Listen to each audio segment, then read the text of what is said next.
Bonjour, bonjour, bienvenue encore au laboratoire électronique à Mekenfac. Alors aujourd'hui, nous allons présenter de nouveau un montage gradateur. Nous allons simuler un gradateur de lumière. Alors avant de continuer, nous allons commencer par vous dire qu'est-ce qu'un gradateur. Un gradateur est tout simplement un convertisseur d'énergie, un convertisseur de tension alternative. Nous pouvons avoir plusieurs types de gradateurs en fonction des différents composants utilisés ou alors des différents interrupteurs et aussi en fonction du résultat que nous recherchons en sortie. Bon, déjà, comme gradateur, nous pouvons avoir des gradateurs composés de deux thyristors montés en tête bêche, des gradateurs montés en pont de Grette, c'est-à-dire avec des thyristors et des diodes, et des gradateurs de lumière comme le nôtre. Alors, notre gradateur de lumière est généralement composé du diac et du triac. Le diac, lui, c'est une diode bidirectionnelle. Il peut être passant dans les deux sens, c'est-à-dire passant et bloqué dans les deux sens, en fonction du sens de courant alternatif. Le thyristor, quant à lui, le triac ici, quant à lui, va se charger tout simplement de piloter notre charge alternative. Elle peut être inductive, cette charge, ou alors résistive. Résistive dans le cas d'une lampe et inductive dans le cas, par exemple, d'un moteur. Bon, sans plus tarder, nous allons commencer directement notre simulation. Nous rappelons ici que l'interface de simulation reste toujours Proteus pour l'instant dans le cadre de notre simulation. Donc nous allons toujours le démarrer. On va ouvrir. On va rapidement. Ok, là voilà dans l'espace de travail ouvert. Comme précédemment, nous l'avons dit, nous avons affaire à la simulation aujourd'hui d'un gradateur de lumière. Alors, c'est quoi le gradateur? Ça a été déjà expliqué précédemment. Là, nous allons beaucoup plus insister sur chaque module que vous voyez sur le schéma. Mais avant l'explication, nous allons un peu parcourir les différents gradateurs. Là, aujourd'hui, ce qui va nous intéresser, c'est le gradateur de lumière que voici. Mais il peut avoir autre gradateur selon la disposition des interrupteurs, selon l'utilisation des interrupteurs électroniques de puissance. Donc, comme dans ce cas, là, nous avons affaire à deux thyristors montés en tête bêche. Ici, dans notre gradateur de lumière, nous avons affaire à un diac et un triac. C'est quoi le principe? Il est question de varier la puissance délivrée à la charge. Donc notre principe ici est de varier tension et courant au niveau de la charge. Donc ce qui va varier la puissance. Comme chargé ici, nous allons utiliser une lampe. Vous voyez le réseau C1 et S. S ici qui représente une inductance et c'est un condensateur. Ça c'est un filtre passe-bas qui va laisser passer la fréquence de 50 Hz pour ce cas et rejeter les très fortes fréquences. Là ce réseau que vous voyez C2, R1, R2 et P, c'est un réseau qui va nous permettre de donner des impulsions au niveau du diac, c'est-à-dire des mini-impulsions au niveau du diac, afin que le diac configure les tensions de commande du triac, de notre triac. Les coupes que vous voyez là, nous allons revenir quand nous allons finir de faire le montage et nous allons expliquer. Il peut aussi avoir autre type de gradateur monté en pont de grette avec 2 thyristors et 2 diodes à jonction. Bon, notre but ici, c'est on reste dans le cadre du gradateur de lumière. Alors nous allons rapidement faire notre montage. Nous allons repartir dans notre Proteus là. On va faire le choix des composants. Nous avons besoin d'un triac. Nous avons besoin de triac.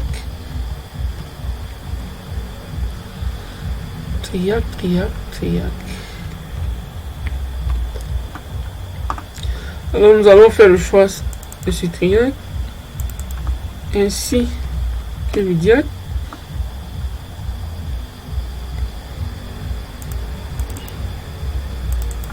Un condensateur, on va appeler cap.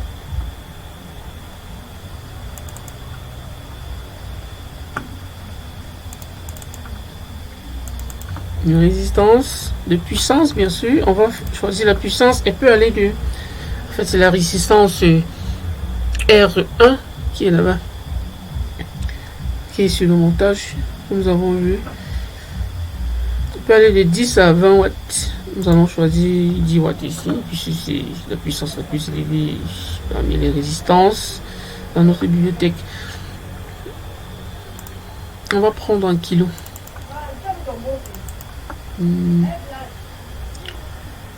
avons besoin aussi d'une lampe. Voilà. Une lampe.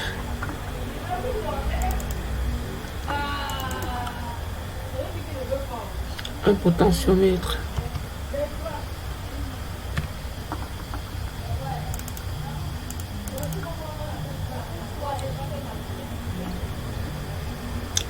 C'est tout pour l'instant. Ok, là, nous allons rapidement faire notre montage. On va commencer par... Commençons par le triac.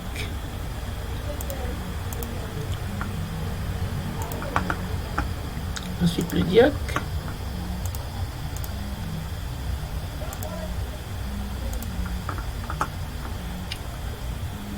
Ensuite potentiomètre.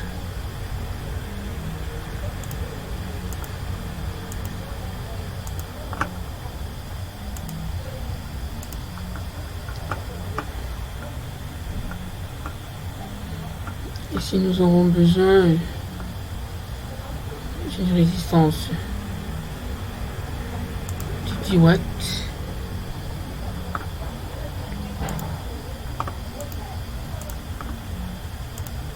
Alors pourquoi 10 watts?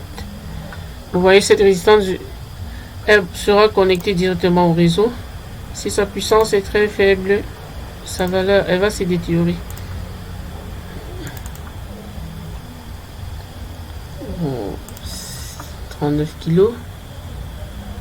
Généralement, cette résistance est 3,9 kg.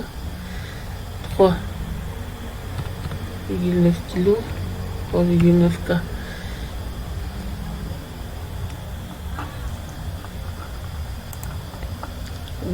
D'une lampe.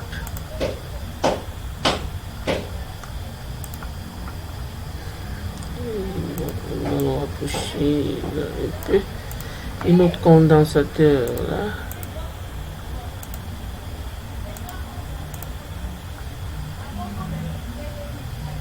On va connecter. On va connecter. Non, attention. On va connecter ici.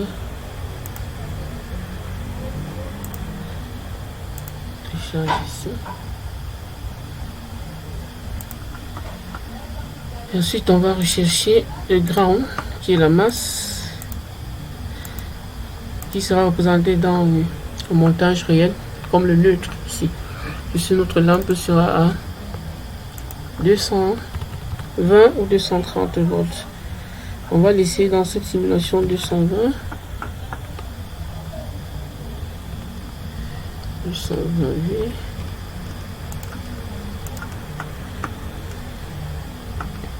Bon, on peut mettre quelques appareils de mesure. Courant alternatif, on va mesurer le courant là. Et aussi le courant dans la charge. Là, de ce sens, on peut aussi mesurer les différentes tensions qu'on a le voltmètre. Bon, nous allons d'abord prendre la tension alternative. Attention, sine. La tension alternative.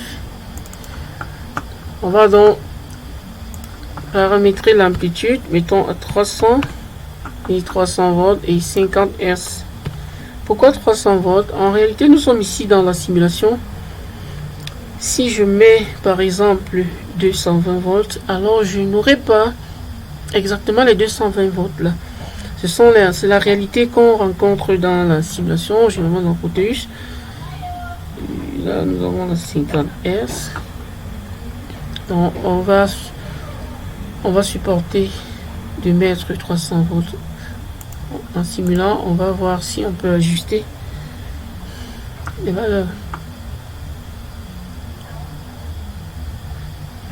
Ok, je pense que il faudra aussi un oscilloscope.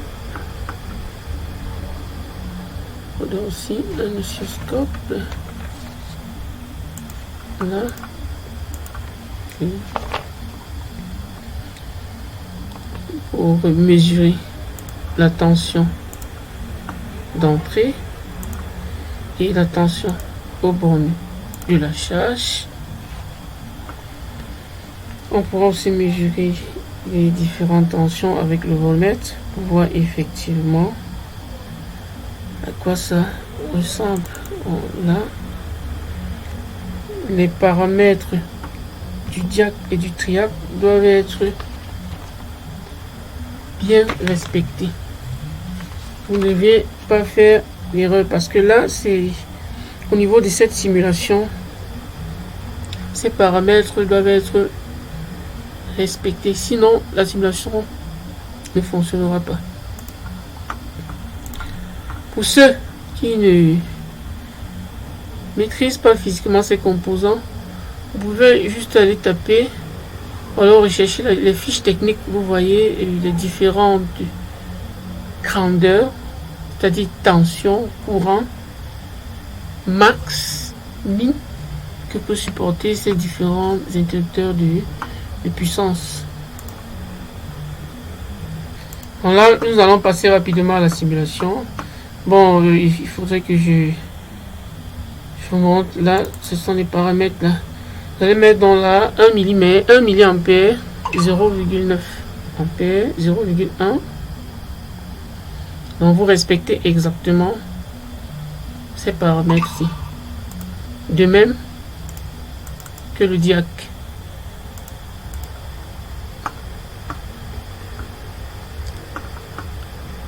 Puisque les valeurs qui étaient là, ce ne sont pas les mêmes valeurs. Donc ça a été modifié.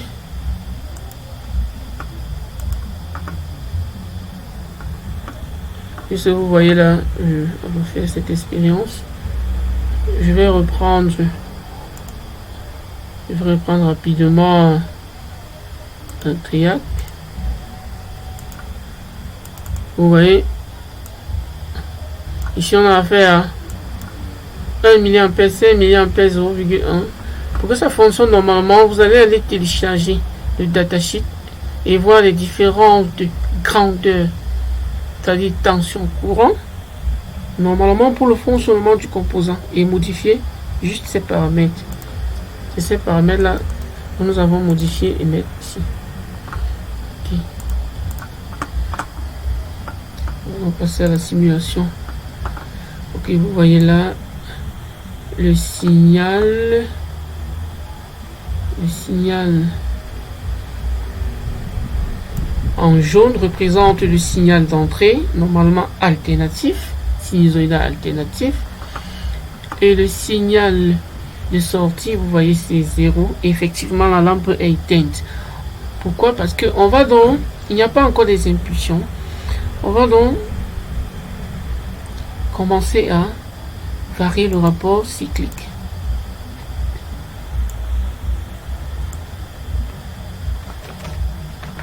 À fur et à mesure qu'on augmente le rapport cyclique, à fur et à mesure qu'on augmente le rapport cyclique, la lampe va briller. Vous voyez, on augmente là. Je vais positionner ça ici, je pense que c'est bon là. Effectivement, vous pouvez donc constater le résultat. C'est cool. Vous voyez, la lampe brille pas très fortement. On peut encore augmenter le rapport cyclique.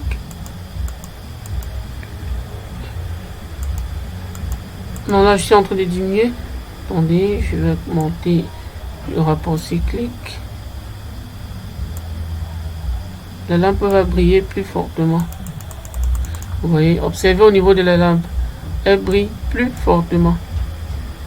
Donc là, il est déconseillé de varier le potentiomètre jusqu'à fond.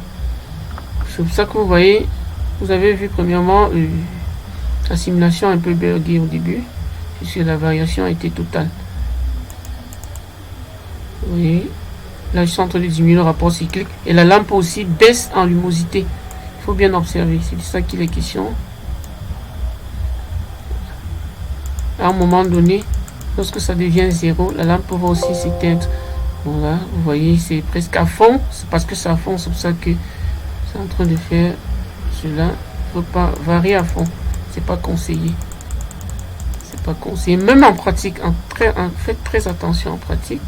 Parce que vous pouvez avoir des conséquences. Le courant total de la source peut se retrouver brusquement.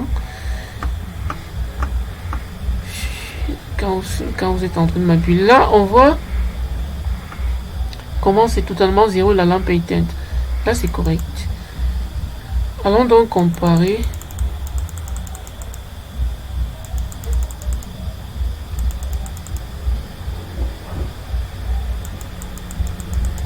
Bon, allons-y, on va baisser, on va voir ce que ça va donner.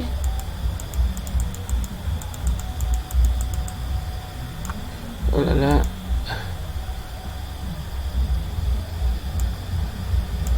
Ça bug un peu. On a les résultats quand même. Ok, là c'est bon.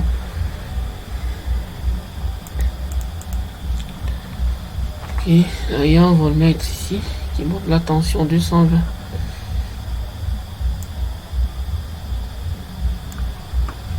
On peut donc comparer à...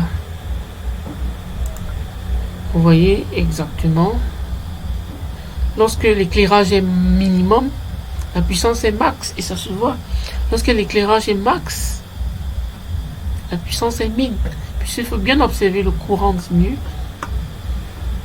Vous allez voir, lorsque l'éclairage est max, ceci va devenir plus clair, c'est-à-dire sensiblement blanc. On va voir. Vous voyez? Vous voyez? Vous voyez? Il devient plutôt blanc. Là, on est en train d'augmenter un rapport cyclique. Et l'ampérage a aussi grimpé. Par contre, si nous venons plutôt ici, on diminue, on va voir que l'ampérage diminue aussi. Raison pour laquelle nous justifions aussi que lorsque l'éclairage est mini, la puissance est max. Lorsque l'éclairage est maxi, la puissance est mini. Ok, pour la prochaine simulation, sera un hacheur, que ce soit hacheur survolteur, hacheur dévolteur. Nous allons voir entre les deux convertisseurs. Donc je rappelle que il est question d'abord pour un premier temps de simuler la majorité des convertisseurs électroniques de puissance, puis dans un second temps les passer en pratique et faire tous ces convertisseurs qui ont été simulés ici de manière pratique. Merci d'avoir écouté attentivement cette simulation. Pour plus de questions, vous pouvez m'écrire sur mon mail. Ou alors, pour ceux qui vont s'abonner, vous pouvez m'envoyer des messages. Ceux qui ont des notifications à faire.